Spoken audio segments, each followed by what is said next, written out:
반갑습니다. 앉아나 서나 자나 깨나 근육생각 강쌤입니다. 무릎이 아프면 쪼그려 앉거나 걷거나 계단을 오르내리거나 하는 등의 우리가 일상생활에서 하는 동작들조차 되지 않습니다.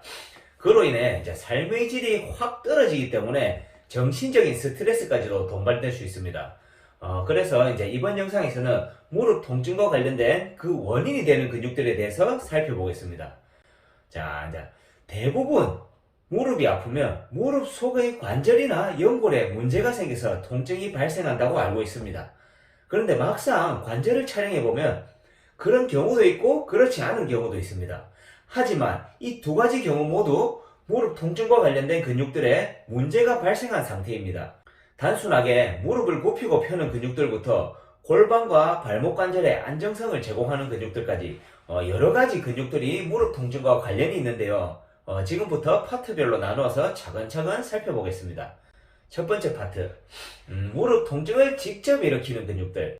자, 먼저 대퇴사두근. 대퇴사두근은 허벅지 앞에서 볼 수 있는 근육으로 무릎을 펴는 기능을 하고 이제 대퇴직근, 외측관근, 중간관근, 내측관근으로 이루어져 있습니다. 대퇴사두근이 고장나면 기본적으로 이제 무릎의 슬개골 주변으로 통증이 오는데요. 대퇴직근과 중간관근이 고장나면 슬개골의 가운데 부분이 통증이 옵니다. 그리고 이제 외측관근이 고장나면 슬개골의 바깥쪽 부분이, 그리고 내측관근이 고장나면 슬개골의 안쪽 부분이 주로 아프게 됩니다. 그 다음 햄스트링. 햄스트링은 이제 허벅지 뒤에서 볼 수 있는 근육으로 무릎을 굽히는 기능을 하고 이제 대퇴이두근, 반근양근, 반막양근으로 이루어져 있습니다. 햄스트링이 고장나면 이제 허벅지 뒤가 당기면서 무릎 뒤쪽이 주로 아프게 됩니다. 자, 그 다음 비복근. 종아리 알로 유명한 비복근은 종아리 뒤쪽에 위치해서 이제 우리가 걸을 때 체중을 지탱하고 무릎과 발목을 안정적으로 고정하는 역할을 합니다.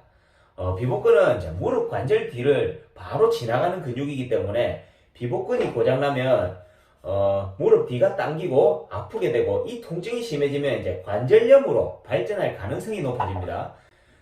그리고 이제 두 번째 파트, 골반의 안정성을 제공하는 근육들. 골반의 안정성을 제공하는 근육들에는 대둔근, 중둔근, 내전근, 근막장근이 있습니다. 이 근육들은 이제 골반 쪽에 위치해서 고관절을 움직이는 근육들이라고 볼 수 있는데요.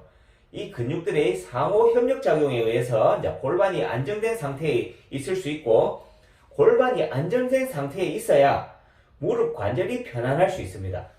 그렇지 않으면 지속적으로 무릎 관절에 무리가 갈 수밖에 없게 되고 결국 무릎의 모양에 변형이 오거나 통증이 발생하게 됩니다. 자, 그러면 근육 하나하나 간단하게 살펴보겠습니다.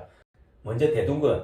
대둔근은 엉덩이 뒤에서 볼 수 있는 근육으로 다리를 이제 뒤로 들어올리는 신전과 밖으로 돌리는 외회전 기능을 하면서 우리의 골반을 보호하고 안정화하는 역할을 합니다. 그리고 이제 대둔근의 외회전 기능을 보조하는 근육으로 엉덩이의 가장 깊은 곳에 있는 이상근이라는 근육도 있습니다. 그 다음 중둔근. 중둔근은 엉덩이 옆에서 볼 수 있는 근육으로 다리를 옆으로 벌리는 외전 기능을 하면서 골반을 안정화하는 역할을 합니다. 이 중둔근이 단축된 상태에서 굳으면 O다리가 되고 늘어난 상태에서 굳으면 X다리가 됩니다. 둘 다 무릎의 균형이 무너진 상태입니다. 이렇게 중둔근은 무릎의 안정성에 큰 영향을 미치게 됩니다. 그리고 중둔근을 떼내고 나면 볼 수 있는 근육인 소둔근은 중둔근의 기능을 보조하는 역할을 합니다. 자, 그 다음 내전근. 내전근은 치골근, 장내전근, 단내전근, 대내전근, 박근 이렇게 5개의 근육을 통칭하는 말입니다. 내전근은 허벅지 안쪽에서 볼 수 있는 근육으로 기본적으로 다리를 모으는 내전 기능을 합니다. 앞서 살펴본 중둔근이랑 반대작용이죠. 그래서 내전근의 힘이 중둔근보다 강하면 X다리가 되고 중둔근보다 약하면 O다리가 되면서 무릎의 균형을 무너뜨리게 됩니다. 그 다음 근막장근. 근막장근은 중둔근 앞에서 볼 수 있는 근육으로 중둔근과 소둔근의 다리를 밖으로 벌리는 외전 기능을 보조하고 고관절을 안으로 돌리는 내회전도 보조하고 무릎을 펴는 기능을 하면서 우리가 서 있을 때 골반과 무릎을 안정화시키는 역할을 합니다. 근막장근이 고장나면 그림에서 보는 것처럼 엉덩이 외측에서부터 무릎이 외측 부분까지 통증이 내려오는 것을 볼 수 있습니다. 그리고 무릎 통증이 잘 낫지 않는 사람들은 근막장근을 잘 관리해줬을 때 빠르게 무릎이 좋아지는 경우도 많습니다. 세 번째 파트, 발목의 안정성을 제공하는 근육들. 골반의 고관절과 마찬가지로 발목 관절 역시 회전하는 관절입니다. 그래서 이제 무릎이 쾌적한 상태에 있기 위해서는 골반과 함께 발목의 안정성도 매우 중요한데요. 이 발목의 안정성을 제공하는 근육들을 한번 알아보겠습니다.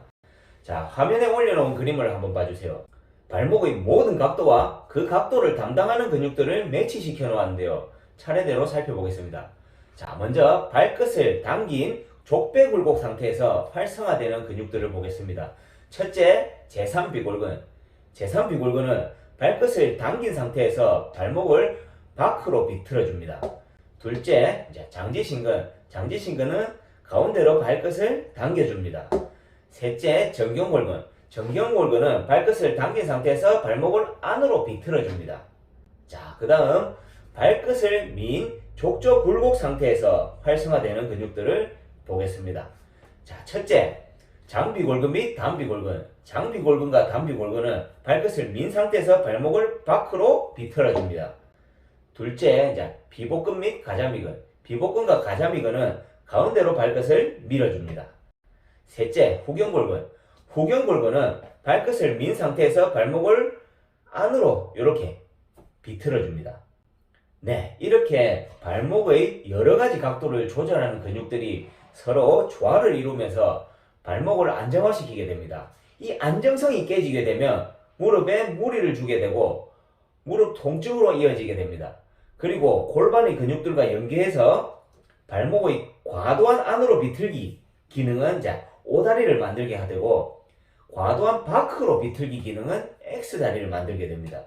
네, 이렇게 무릎 통증과 관련된 여러 근육들을 알아봤는데요. 이 근육들을 관리하기 위해서는 반드시 굳은 근육을 풀어주고 그 근육의 기능을 회복할 수 있는 운동을 함께 해줘야 합니다.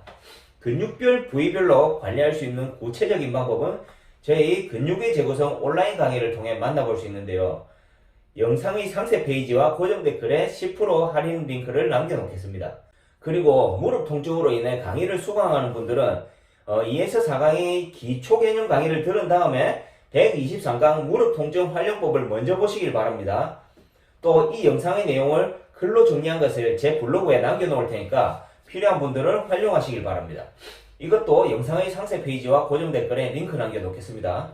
자, 그러면 이 영상을 보는 모든 분들이 하루빨리 무릎 통증에서 해방되길 바라면서 이번 영상은 여기까지 하겠습니다. 지금까지 안전하사나 자나깨나 근육생각 강쌤이었습니다. 감사합니다.